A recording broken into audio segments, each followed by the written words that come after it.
Welcome to the podcast, Gffl newsletter style.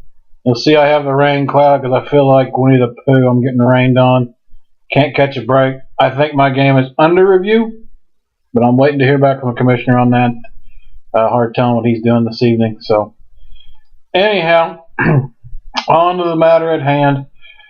Busy week. We saw a lot of great football action. We saw some not so great action. We saw some record breakers and all that. So we'll kind of get into things. I'll start with the waiver wire. Last we left off, Greg had cut Stephen Ridley, added Hakeem Nicks. I'm sorry, Greg had cut Stephen Ridley but hadn't replaced anybody yet with him. Jeff he cut Hakeem Nicks, added Joe Flacco, not Falco. Falco was on the Sopranos. Joe Flacco plays for the Ravens. He put up huge numbers the week before. So Tony dropped Victor Cruz, put up Brandon Gffl. I think he used to play for the Quebec Nordiques, the Canadian Football League. He cut the Chargers defense, added the Packers defense, and what a good week that was. And then, as of that was about a half hour ago, I dropped Jordan Cameron, picked up Jerick McKinnon of the Minnesota Vikings. I dropped Monty Ball and picked up Denard Robinson of the Jacksonville Jaguars. I go out and make a trade with Brad, and it already backfired on me. Looks like what's his name is going to be out for a while, 2 to 3 weeks, and I don't have time to wait around, so I had to pull a trigger on something. So on to that. So that takes care of that. A couple things this week we need to pay attention to is the fact that I no longer have cable due to health constrictions with my bills and all that. I had to give up cable, so I still have internet, as you can see. I still have internet to use and all that. But this week we have a special commentary from our friend A.J. Walker about the lack of television in my home. Boy, what you talking about? You ain't got no cable. Don't you know better? You just go hijack it off the neighbors. Them white folk don't know no better. They just think it's another wire running from the house. I just climb up the pole, plug it in, and hook it up. That's all you got to do, Roland. Get your butt over and plug in the cable. That'll stiff the cable guy $50 when I walk around the neighborhood. He'll hook you up. Get you some cable. What you talk about, Roland? All right, that's our commentary on that today. So let's get into the scores and stuff. Tough week all around. We'll start and we'll skip my game. We'll do it last. Shootout of the week, I think, was Wade and Tony. Was a great game altogether. We look across the board. Aaron Rodgers, who's hands above, you ask me, outside of Peyton Manning, he's the best quarterback in the NFL. He faced the Panthers defense, which I own, and just lit them up like a Christmas tree. I don't even think he played in the fourth quarter. 24 points there. DeMarco Murray, record holder. Amazing what he's doing. 6-7 consecutive weeks with 100-plus yards. He broke Jim Brown's record, that tells you something right there.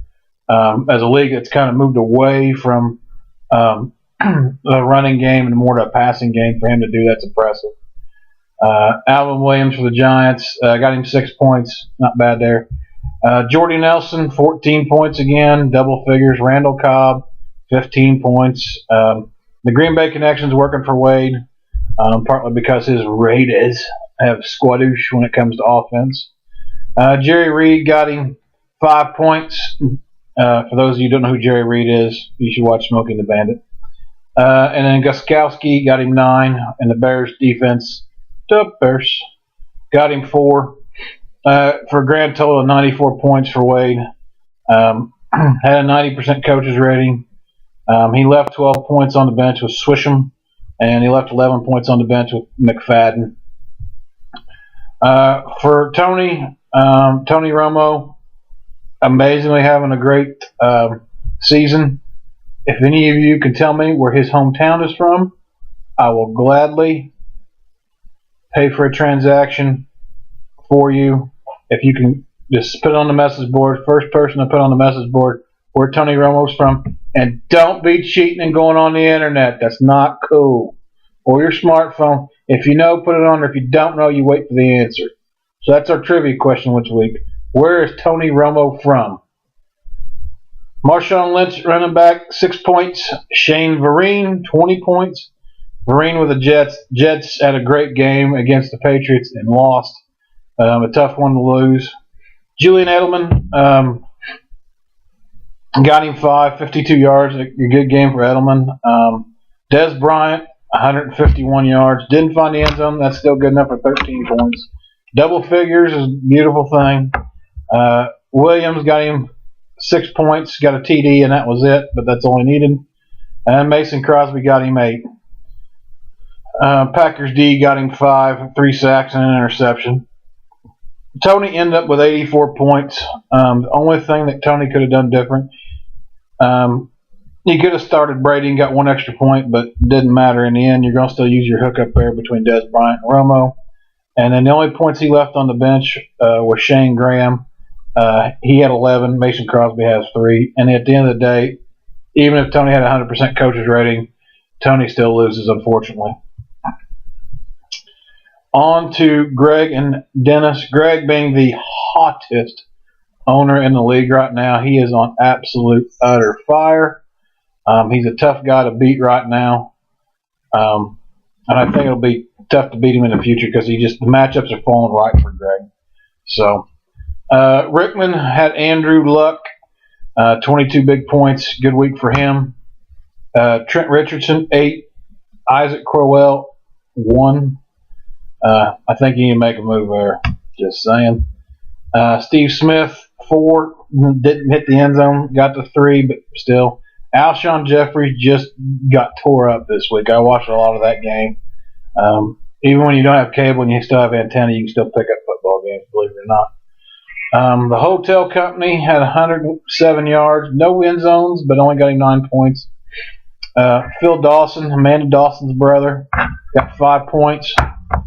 Bills, 9 points. The Bills cost me some money this week. But Rickman had 59 points. He left quite a few points on the bench this week. Calvin Benjamin for the Panthers would have got him 10. Sturgis, if he went with Sturgis, would have got him 4 more. At the end of the day, it didn't matter. Greg had Andy Dalton. Had a terrible week at Indy. Indy shuts out Cincinnati. Who-day what? Who-day can't score. Justin Forsett got him 7. Lamar Miller having a good week, 12. Out of nowhere, Demaryius Thomas, 25 points. Emmanuel Sanders, 7. Walker got him 1. McManus got him 6. Patriots got him 3. And Greg wins 64-59 going away. A tight game, but Greg pretty much had it control all the time. A couple of things Greg could have done different. Ryan Tannehill would have got him 16 more points. He had 19 total. And then Greg Olsen may have got him 10. But Greg still wins easy over Rickman, making it rough for IM Management and Corp to get it in gear for this week. Another dogfight was Jonesy and Chris. Great games all around again this week. For Chris, he had the legend playing for him today. As you can see, the legend, Peyton Manning, record holder, doing what he does for Chris, scoring up 29 massive points. A very good week for him. Peyton goes on to really solidify himself as one of the best quarterbacks in the league. Hard to beat, though. We look around. He had Ebony and Ivory, Chris Ivory. Chris Ivory got him 16 points. Good week there. Giovanni Bernard, only 1 because he faced the Colts defense. Who-day Nation, where you at? You nowhere. Andre Johnson got him 5 against Pittsburgh last night. Thought that might help Jonesy out. Golden Tate, 23 points against St. Louis. Golden Tate against New Orleans. Wrong team. 23 points. That was huge. Demaryius Thomas only got him 2. Prater, now that he's not off in the sauce, got him 6. A couple of field goals, or 1 field goal and 3 extra points. Colts D got him 11. That shutout is where the points come from there. 93 points for Jonesy. Big week for him. Jonesy didn't leave much on the bench either. He had a coach's rating of 89%. Basically, his team was carried by Manning, Ivory, and Tate. That's what saved him. That's Tate, not Taint, Chris. For Chris, he had Drew Brees, 22 points in his acquisition with Kurz, paying dividends already. Ronnie Hillman for Denver, 20 points. Big week for him. Andre Ellington, 13. Pierre Garçon, 14. Julio Jones, normally a guy you might see in the end zone, only got 5. Got 56 yards, but no TDs. Gronkowski, 68 yards, but couldn't find the end zone for him. Hauschka, 8 points against St. Louis. And the Texans D got him 5 with 3 sacks. Chris had 100% coach's rating. He put the best players on the field, and he lost. And that's tough to do. That's hard to take. He loses 93-92 by a point, which is tough. Not much you can do about it, but sometimes it hurts. But that's a tough loss right there for Chris. As for Brad and Kurz, I thought Kurz was going to get his first victory of the season. I really did. I thought the stars might be aligned. A little bit of shift. A little bit of Walt up in his deer stand praying for him. But Kurz, Jay Cutler, 11 points. Ben Tate, not Taint, Chris, 3 points. Le'Veon Bell, 14. Keenan Allen, 6. Vernon Davis, a big disappointment, only 1 point. Bennett, 5 points. Tucker, 9 points. And the Browns defense got him 8. What killed Kurz here is that he only had 2 players in double figures, 2. And when your kicker outscores 2 of your players combined, 2 of your receivers combined, it's not a good week. Kurz messed up. He left Roethlisberger on the bench, which I would have too against J.J. Watt. I think he made the right call there. He would have got him 8-18, so there's another 7 points, and that wins the game for him. Jacquez Bell, or Jacquez Bell, or whatever, he had 12. There's an extra points he could have used to really beat Brad. And then Sammy Watkins, the rookie, blew up with 22 points. He would have been a great fit too.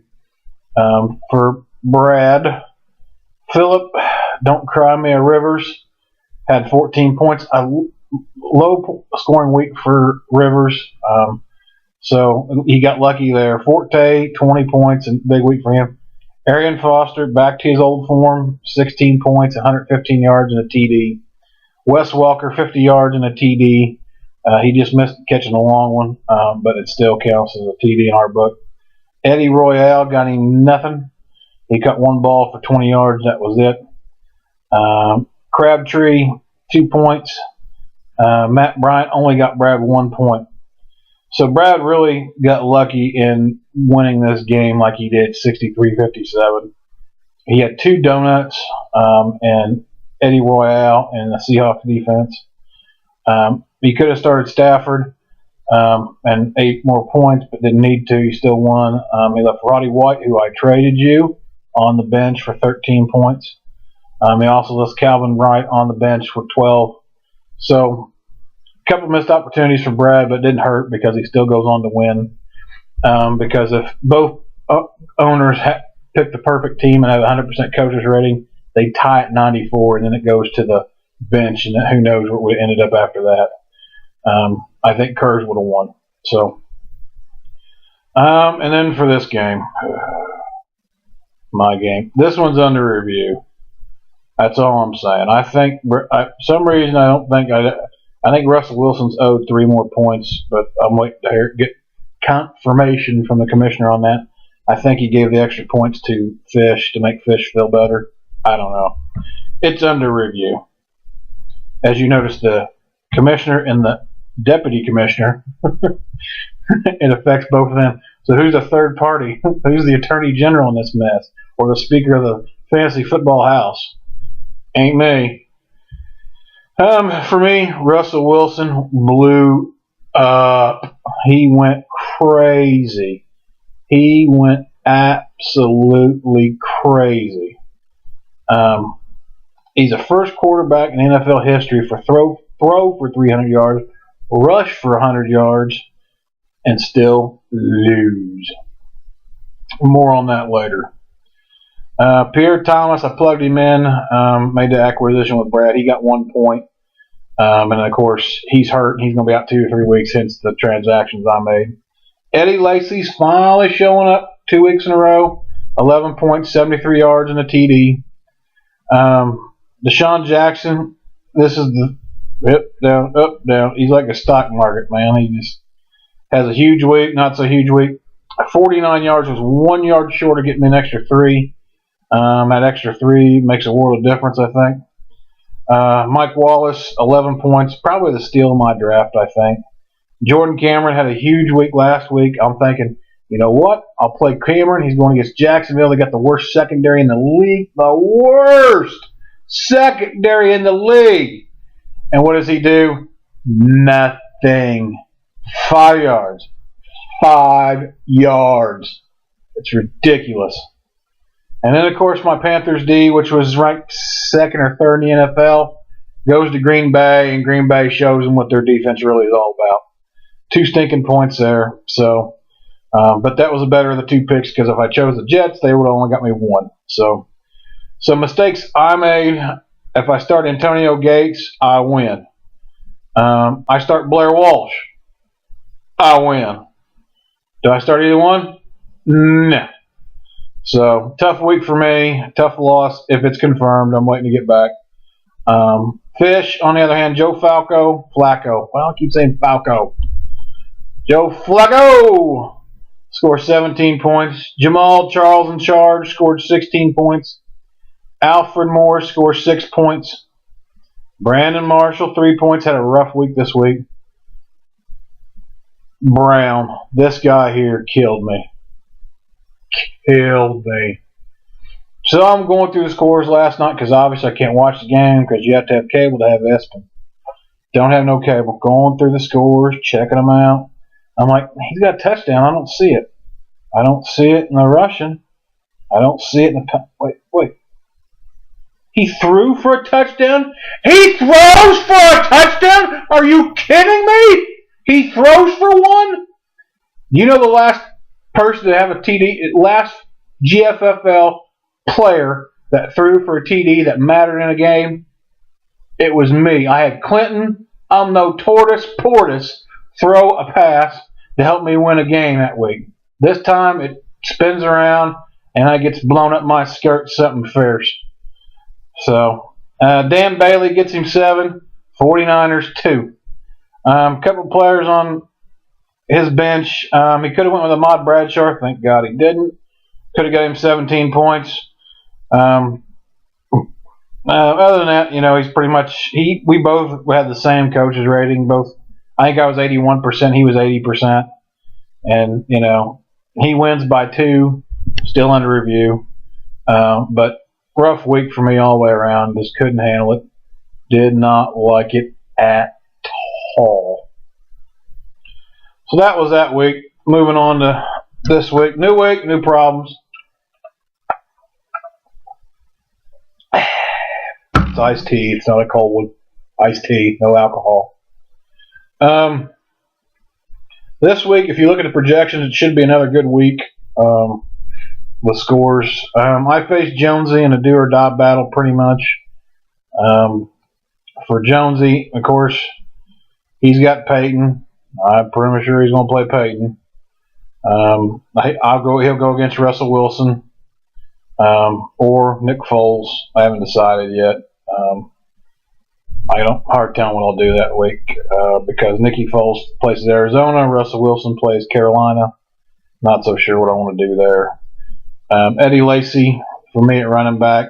Right now I have McKinnon in for the running back for Minnesota. They're playing Tampa Bay. We all know Tampa Bay has their moments. They can give up a lot of points. So, but I did pick up Denard Robinson, and I still have Steven Jackson on the pine, so I may make a move there, but I'm not sure yet what I want to do. Deshaun Jackson, a lot of rumors about him this week. He's questionable with his knee. Hard telling. Mike Wallace from 60 Minutes. They're playing Jacksonville. I got to start him, even though what they did to Cleveland. Jimmy Graham is supposedly back. That's the rumor. He didn't catch anything. Thank God I didn't start him, but he could be in the game. I'm hoping he starts. He's back to starting against Green Bay. That'll give me a chance because I believe they're in New Orleans, so they're playing in a dome, and I like that. Defense-wise, the Jets are terrible. They're facing the Bills. Panthers are facing the Seattle. I don't know what I'm going to do there. I may just grab me a dartboard and start throwing it, or them lawn darts or whatever they call them. Maybe I'll try something in the backyard. I'm raking leaves this weekend. Anybody need a part-time job, you can come rake leaves for free. They give you all the free ice water you want. Jonesy, of course, is going to start Manning. I assume he's going to start Ebony and Ivory, Chris Ivory. He may start Halou. Giovanni Bernard against Baltimore is probably a good call. Andre Johnson, Golden Tate, Julius Thomas. You're going to stick with what you got there. I don't see. Colston may not be a bad call against the Packers. Their secondary suspect, but they didn't look like it this past weekend. He's still got Jason Witten on the pine too. So, and you're gonna stick with Matt Prater because he's got a cannon for a leg, even if it is filled with hypodermic needles. Let's see. On to Brad and Greg.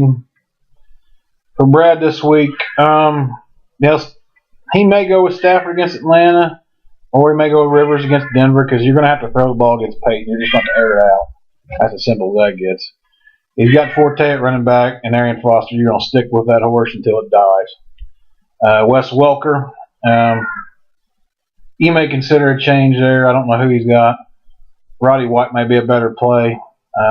Eddie Royal, hard telling there too. Crabtree's on bye, like Rish. And so you're going to definitely plug in somebody there. With Percy Harvin getting traded to the Jets, that kind of changes the dynamic of that team. I don't know if it improves or makes them worse. I'm not sure.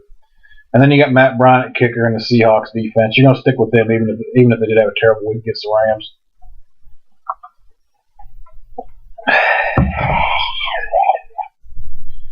For Greg, Andy Dalton's been doing it for him.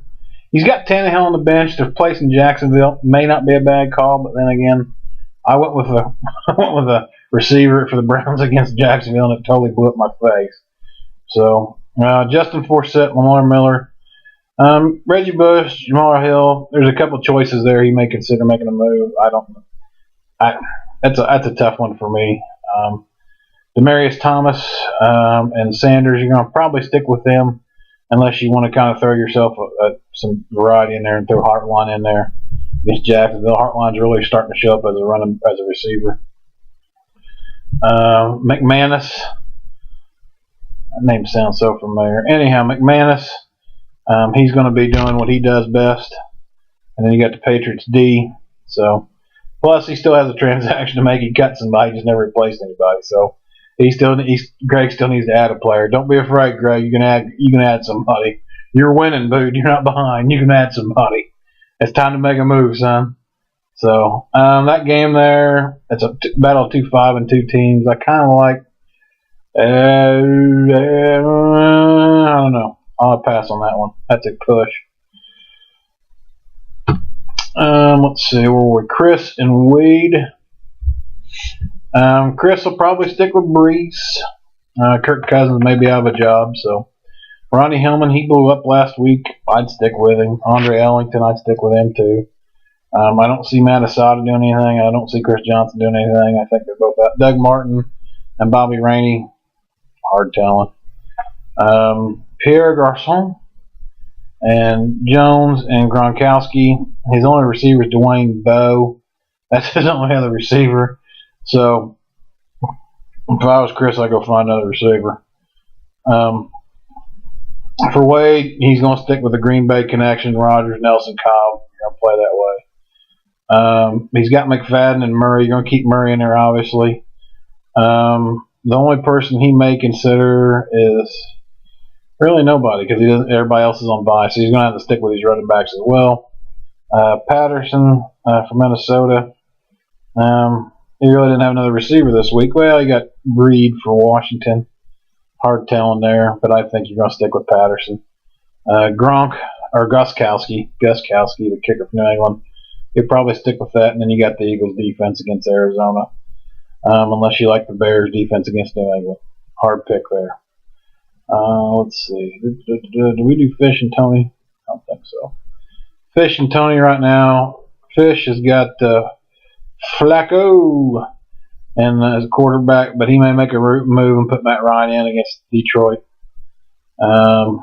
Jamal Charles in charge. Alfred.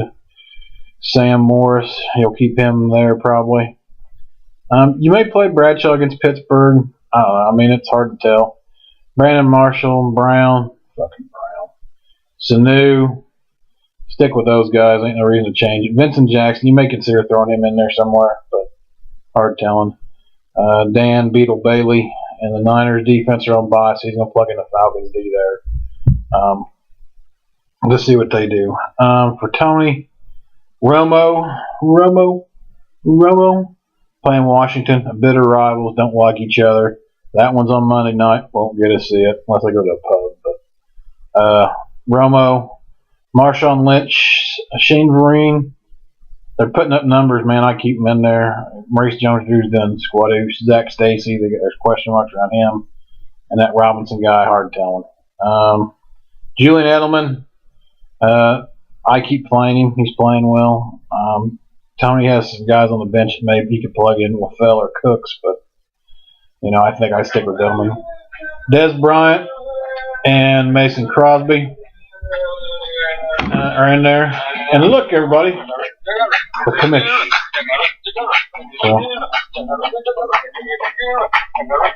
So plenty of work to do there. Plenty of work to do there for Tony to maybe make some moves, switch around some stuff. But that one's a tight one, too. According to the sheet, it's got 82-80 is what they're thinking, or 84-81. And I give a slight edge to Tony, but you never know. And for Rickman and Kurzak's favored this week by 3. Believe it or not, don't have a heart attack, Kurz. So for Rickman, he's got luck, of course. He may make a move at running back. Trent Richardson, I believe, is hurt, or there's some question marks around him. His hamstring had an MRI on that, so we'll see what happens there. Crowell, I think you're going to have to you're going to probably take out Crowell and put in LaShawn McCoy. C.J. Spiller's out. The guy that is the backup for the Bills is available on there, but it's not his first name's different. His first name's like Booby or something. Booby, whatever his name is. I was looking for him, but I can't remember his last name. Booby Hopkins or something like that. That's their starting running back now. So Rickman, if you want some help, that's who you may want to go that route. Denard Hopkins. I don't think he's in relation to Bernard Hopkins, the boxer. Not much talent there. Calvin Benjamin, maybe not be a bad play against Seattle. Sturgis, leave him there. I think he's still with Amanda Dawson's brother. And you got the Cardinals defense. So, as for Kurz, everybody's pulling for Kurz for once. No offense to you, Dennis. We're just pulling for Kurz because the guy got lost. He needs a little bit he needs some motivation, needs a win. Needs to build his self-esteem back up, We got Cutler. Cutler is going to probably start for him against New England. He's got Ben Tate. Will play. He may keep Tate in there and Le'Veon Bell. He has the other Bell brother, Jacquez, or Teleferio or West. And I think you're going to stick with who you have there, Tate and Bell. Keenan Allen, good player. Vernon Davis, you got to get him out of there, dude. He's no good. You got to put Jeremy Maclin in, and you got to start Sammy Watkins this week, and you got to find a place for him. Maybe Watkins starts in Davis' spot. Marcellus Bennett had a tough week last week, and I think he's going to be all right against New England. Tucker, hell of a kicker. You're going to keep with him because you don't have another kicker. And then you had the Browns defense. I don't know. You may like the Browns defense against Oakland, or do you like Kansas City against St. Louis? St. Louis shocked the world and beat Seattle. So, hard telling. So, let's just see where we stand going into this week's games, the standings and all that. So, in the up north, yeah, hey, it is a tie. Well, right now Greg is in first by way of the tiebreaker, 5-2, putting on a hell of a season. Rickman tied at 5-2, lost a game this week. Jonesy 5-2, winners of 2 straight. Chris and Tony bring up the rear. Chris is 3-4. A couple losses up top and a couple wins by Chris. It's a different story. Tony is in the same boat I am. Got a lot of work to do in a short time to get there. Wade is running away with the league right now at 6-1, just putting up ridiculous points. Brad 5-2, another solid week. It's his 4th win in a row. Fish 4-3. His win is still in question. Myself 1-6. And Kurz is right behind me at 0-7. So Kurz can't get to me soon enough to get a win. So, but anyhow, big news today. I just confirmed with the commissioner. Trade deadline is right before the game ends this coming Monday night. And so he just got done cleaning out his gutters and he's getting ready for the old podcast. So make sure you get your trades out there. Be like Kurz. You want to make a deal, get it out there. Let us know who you want, what you're looking for. If we don't know, we can't help you. So there is that little thing. You can put a guy out there on the trade block. Do that. Don't be afraid and all that. So other than that, gentlemen, until next week. Oh, you're gonna take me home. There you go.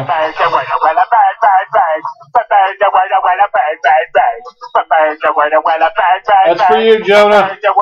Don't you know about the bird? Well, Peter's gonna tell you about the bird. Well, a bird.